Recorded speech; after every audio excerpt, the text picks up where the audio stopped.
I want you to actually put yourself in Medina right now. Let's say you live there. Abu Bakr is the Khalifa. He leads the Salah. He leads the prayer.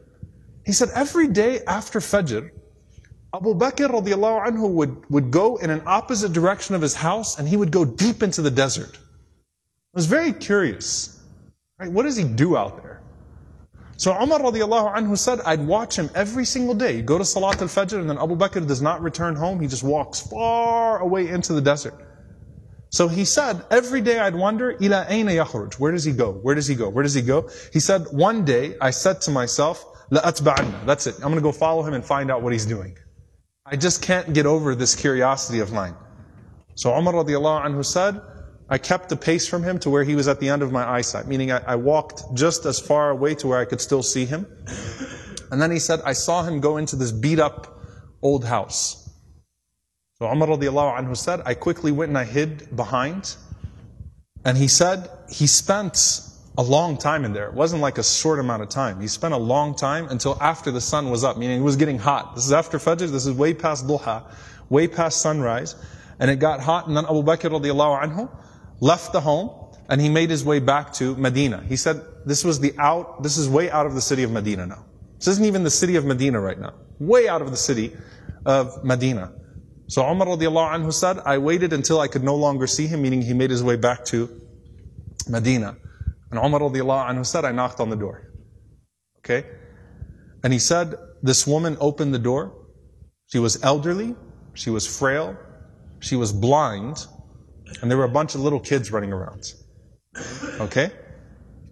So I said to her, Assalamu alayki, ma sha'nukum ya amatullah. I said, peace be unto you. What is your situation, O servant of Allah? And she said that I am a blind woman, and I have no one to take care of me, and I also have these orphans with me.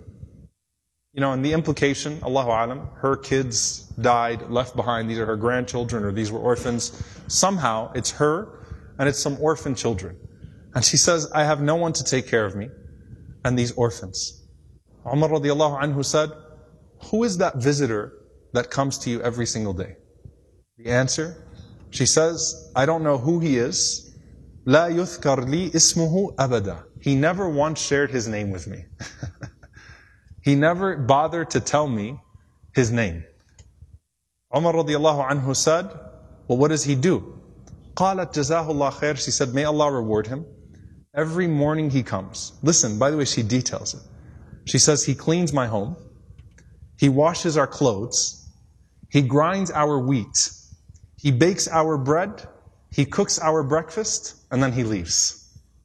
Subhanallah. Think about that. If this was the only narration we had about Abu Bakr, it's incredible. Seriously.